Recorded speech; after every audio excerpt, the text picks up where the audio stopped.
Porter કંપનીમાં loading ગાડી ભાડે આપવાના નામે વાહનો વેચી દેનારો શખ્સ ઝડપાયો. સરખેજમાં રહેતા શખ્સે પોર્ટર લોડિંગમાં ગાડી મૂકવાનું કહી અનેક લોકો સાથે છેતરપિંડી આચરી હતી. જે બાદ એકવાર ભાડું આપ્યા બાદ ભાડું ન મળતા ભોગ બનનારે તપાસ કરી તો 1-2 નહીં 12 ગાડી પોર્ટર કંપનીમાં ભાડે મૂકવાના બહાને ગીરવે મૂકી અને બારોબાર વેચી દીધી હતી. માલિકે સરખેજ પોલીસ સ્ટેશનમાં ફરિયાદ નોંધાવતા પોલીસે ગુનો નોંધી આરોપીને ઝડપી લીધો હતો.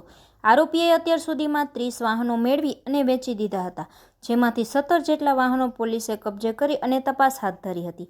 સરખેજ પોલીસે આ મામલે ઊંડી તપાસ કરતા ઇકલાબને પકડી પૂછપરછ કરતા તેણે મોડસ ઓપરેન્ડીથી 30 જેટલા નાના મોટા વાહનો લોકો પાસેથી લઈ અને ગીર પેટે વેચાણે આપી દીધા હોવાનો ઘટસ્ફોટ થયો હતો.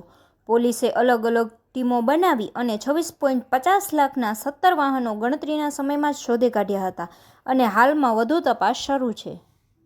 આખી મોડસ ઓપરેન્ડી શું છે, આરોપી કોણ છે, એનો બેકગ્રાઉન્ડ શું છે, શું કામ આવું કરતો હતો, અત્યાર સુધીમાં કેટલા પિકઅપ વાન લીધેલા છે અને આવું શું કામ કરતો હતો?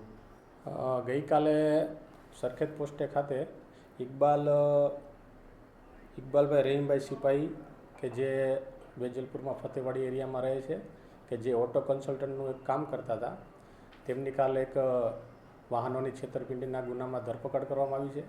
તેની એમો એવી હતી કે તે આ વાહન ચાલક જે હોય તેના માલિકો હોય, જે મોટાભાગે પિકઅપ ડાલા તથા આઈસર ગાડીઓ હતી, તેના માલિકોને પોતે પોર્ટર કંપનીનો કોન્ટ્રાક્ટ ધરાવે છે અને તેમાં પોતાની ગાડીઓ ભાડે આપશે ને તે લોકોને મંથલી 27,000 રૂપિયા ભાડું ચૂકવશે. તે વિગતેની લાલચ આપીને તેઓની ગાડીઓ બધી પોતે કબજે લીધેલ. બાદમાં તેઓને સ્ટાર્ટિંગમાં એકાદ વખત ભાડું ચૂકવેલ, બાદમાં ભાડું પણ ચૂકવતા નહોતા તથા તે લોકો કોન્ટેક્ટ કરતા હતા, તેનો ફોન પણ ઉપાડતા નહોતા. અને પછી તપાસમાં જાણવા મળેલ કે સદરુ પિકઅપ ડાલા અને આઈસર ગાડીઓ તેમના ઇકબાલભાઈ દ્વારા અલગ અલગ જગ્યાએ લગભગ ધાંગધ્રા પાટડી વિસ્તારમાં અલગ અલગ જગ્યાએ ગીરો મૂકીને પોતાના ઘરે પોતાને માતા તથા પિતા બીમાર છે તેવું બહાનું કાઢીને અલગ અલગ જગ્યાએ વાહનો સદરુ વાહનો ગીરો મૂકેલા અને તે ગીરો મૂકીને તેના પૈસા લઈને પોતે પોતાના ખર્ચા પાણી ચલાવતા હતા.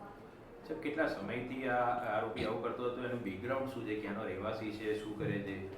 લગભગ છેલ્લા તપાસ દરમિયાન એવું જાણવા મળે કે લગભગ છેલ્લા 6 મહિનાથી આ રેકેટ આખું ચલાવતા હતા અને તેઓ અત્યારે વેજલપુર ખાતેના ફતેવાડી વિસ્તારમાં રહે છે અને પોતે ઓટો કન્સલ્ટનું કામ કરે છે તેવું જાણવા મળેલ છે. સર, આનો જે સંપર્ક થયો હતો જે ફરિયાદીઓ સાથેનો, ભોગ બનનાર સાથેનો, કોના મારફતે થયો હતો? હવે તેનું તે જણાવે છે કે તેના શાળા ભાવનગર વેળાવદર ખાતે રહેતા હોય અને તે પણ આવી રીતના પિકઅપ ડાલા ચલાવવાનો ધંધો કરતા હોય.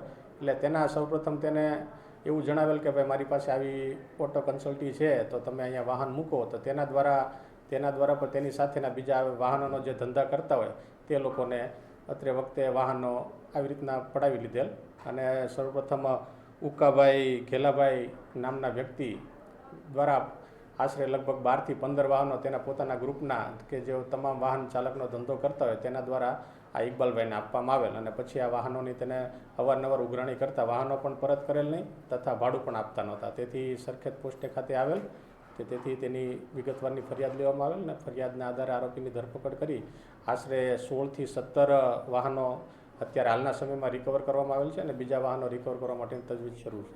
સર, એણે કેટલા સમયગાળા દરમિયાન કુલ કેટલા વાહનો પડાવીને ગીરવે મૂક્યા છે? લગભગ તપાસ દરમિયાન હાલમાં તો 20 વાહનો જેટલા તેને ગીરવે મૂકેલાનું જણાઈ આવેલ છે. તેમાંથી 17 વાહનો રિકવર થઈ ગયેલ છે. હવે 3-4 વાહનો જે બાકી છે તેની રિકવરી માટેની તજવીજ શરૂ છે.